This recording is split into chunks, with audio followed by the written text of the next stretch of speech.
रजनी जी, आपने कहा कि समय का समान वितरण। मुझे लगता है पहले तो समान नहीं हो पाएगा, इसलिए क्योंकि दो सवाल उठाए गए हैं और एक जवाब मिलेगा, तो इसलिए जवाब देने के लिए दोगुना समय मिलेगा तो समय का समान वितरण हो पाएगा। और ये तो ऐसे भी अलायंस पार्टनर शायद है या नहीं है, शायद इसको स्पष्ट ज्यादा बेहतर कर पाएंगे। अलायंस की पार्टनर है जो इंडिया अलायंस, तो मैं इसलिए सवाल दो है, ये जवाब भी ले पाएंगे।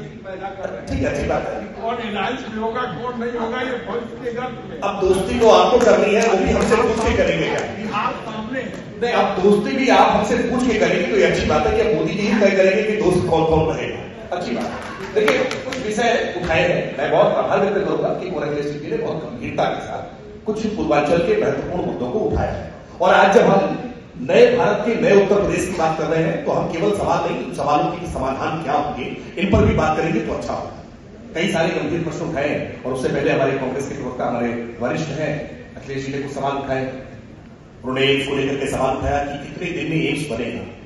हाँ, ये सवाल सही है, कितने दिन में एम्स बनेगा। ये सवाल अपने आप से पूछा होगा शायद कि 7 दशक बीत गए, क्यों नहीं एम्स बना? आपने ऐसी पीजीआई लखनऊ में बना है रायबरेली रोड पर, और ऐसी पीजीआई लखनऊ में रायबरेली रोड पर बनने के बाद आपने प्रपोज कराया रायबरेली में ही, रायबरेली रोड पर लखनऊ में बना है, और फिर प्रपोज कराया पीजीआई दूसरा रायबरेली में। क्या उत्तर प्रदेश केवल रायबरेली और अमेठी होता है? क्या उत्तर प्रदेश केवल मैनपुरी और इटावा, कन्नौज और फिरोजाबाद होता है? उत्तर प्रदेश गाजियाबाद से लेकर के गाजीपुर तक होता है। उत्तर प्रदेश गाजीपुर से लेकर के गोरखपुर तक होता है। सोनभद्र से लेकर के सिद्धार्थनगर तक भी होता है। लेकिन इस उत्तर प्रदेश की चिंता थी किसको?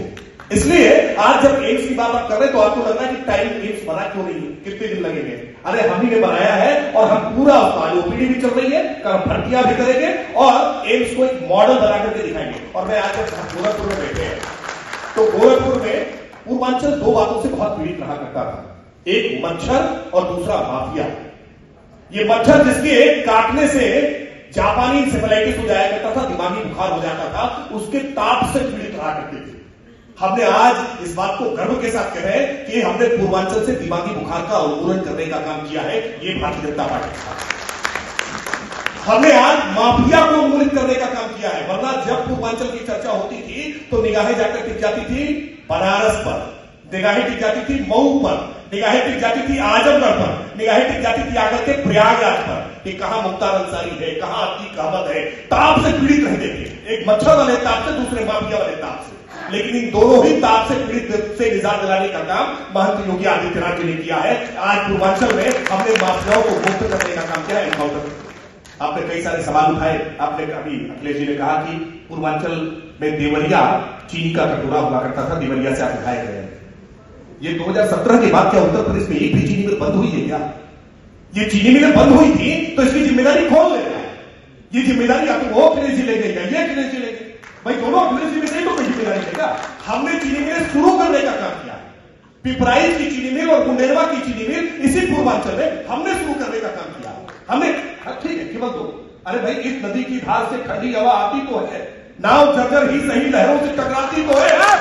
एक चिंगारी कहीं से ढूंढ रहा हो दोस्तों, इस दिए में तेल से भीगी हुई बाती तो है। हाँ, दो शुरू की है। जर्जर अवस्था में उत्तर प्रदेश दिया था आपने। जब महंत योगी आदित्यनाथ जी मुख्यमंत्री बने तो उत्तर प्रदेश में वेतन बांटने के नारे थे। इस उत्तर प्रदेश को आज आकांक्षाओं का उत्तर प्रदेश, आज वो भी सुबह मुख्यमंत्री बता रहे थे ना कि इन्वेस्टर समिट में 20,000 करोड़ का टारगेट ही ले पाए थे, और 40 लाख करोड़ का इन्वेस्टर समिट हमने करने का काम किया है, जिसमें 4 लाख करोड़ इसी गोरखपुर के लिए आया है।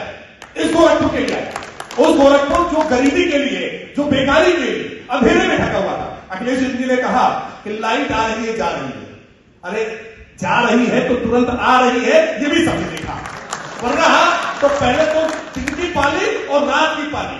मैं सिद्धार्थनगर का रहने वाला हूं, नेपाल बॉर्डर का जिला है, लखनऊ रहता हूं, गांव आता था तो पूछना पड़ता था जाने से पहले कि इसमें रात के पानी चलत रहा कि दिन के पानी चलत रहा, कि रात में नींद आएगी कि नहीं आएगी, रात में जाएंगे तो पंखा चल पाएगा कि नहीं चल पाएगा। ये दिन की पाली और रात की पाली से मुक्ति दिलाने का काम भारतीय जनता पार्टी की सरकार ने किया। 18 घंटे से लेकर के 24 घंटे तक, वरना वीआईपी जिले होते थे कि रामपुर में बिजली आएगी क्योंकि आजम साहब रहते हैं वहां, इटावा सैफई में बिजली आएगी क्योंकि वहां यादव परिवार रहता है, इसलिए वहां बिजली मिलना जरूरी है। अमेठी और रायबरेली में युवराज साहब रहते हैं, वहां बिजली आनी जरूरी है। लेकिन ये गोरखपुर में, ये महाराजगंज में, ये देवरिया में, ये कुशीनगर वाले अपराध किए थे क्या? क्यों नहीं बिजली मिलेगी? आज उन तक बिजली पहुंचाने का काम, विकास को चतुर्दिक और सर्वांगीण करने का काम ये भारतीय जनता पार्टी ने किया है। एक एक मुद्दे पर बात करें। आपने कई सारे सवाल उठाए। आपने सवाल उठाया कि खेती को लेकर के, कृषि प्रधान है, इस कृषि प्रधान समाज के लिए क्या किया है? ये फर्टिलाइजर का कारखाना यहां गोरखपुर में हुआ करता था जो बंद हो गया था। ये फर्टिलाइजर के कारखाने को चालू करने का काम किसने किया? ये नरेंद्र मोदी की सरकार ने करने का काम किया ना। इस फर्टिलाइजर के कारखाने से अब धुआं निकलने लगा है, और इस फर्टिलाइजर के कारखाने से जो धुआं निकल रहा है ना, उससे आज लोगों के चूल्हे जलने लगे, और चूल्हे से अब धुआं नहीं निकल रहा है। क्यों? क्योंकि चूल्हे में उज्ज्वला गैस का कनेक्शन लगा दिया है। हमने वहां धुएं से मुक्ति दिलाने का काम किया।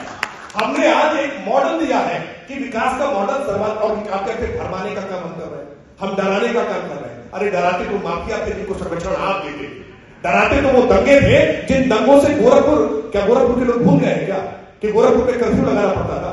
ये 2017 के बाद से 7 साल हमारी सरकार हो गई है, कभी एक भी दिन कर्फ्यू लगा है क्या? कभी एक भी दिन दूध की आवक, कभी सब्जी की आवक बंद हुई है क्या?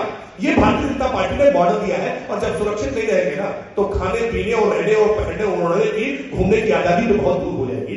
इसलिए आज एक सुरक्षित वातावरण दिया है। यही गीता प्रेस बंद होने जा रहा है। गीता प्रेस बंद होने पर गोरखपुर की पहचान है।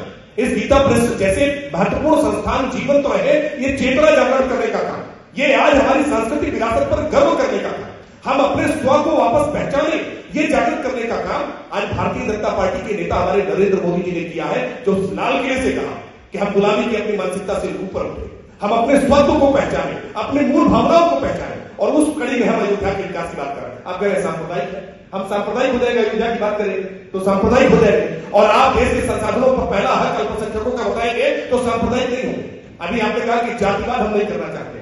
मैं ट्विटर खोलकर तुरंत देखने लगा था, थोड़ा देखता हूँ एक्स पोस्ट पे, तो राहुल गांधी जी का 24 घंटे पहले से कम समय, 17 घंटे पहले का पोस्टर खोल करके देख लीजिएगा आपको। उन्होंने कहा है कि समाधान जाति जनगणना से भी है। जाति जनगणना नहीं होगी तो आपको रोजगार नहीं मिलेगा, जाति जनगणना नहीं होगी तो देश विकास नहीं कर पाएगा। यानी कुल आपका फोकस केवल जाति पर, जाति पर, जाति पर, जाति और मजहब के समीकरण बैठेंगे, और हमसे है आदर्श आधार पार्टियों को पूछा करेंगे कि आप जाति की बात मत करिए, आप मजहब की बात मत करिए, आप केवल एक वर्ग की बात करेंगे, आप एक मजहब की बात करेंगे, और हमसे कहेंगे कि हम बहुसंख्यकों के हितों की बात न करें। नहीं, हम करेंगे, बिल्कुल करेंगे। देश की आकांक्षाएं जहां होंगी हम उनके साथ जुड़ करके चलेंगे, समाज के स्पंदन को पहचानने का काम करेंगे।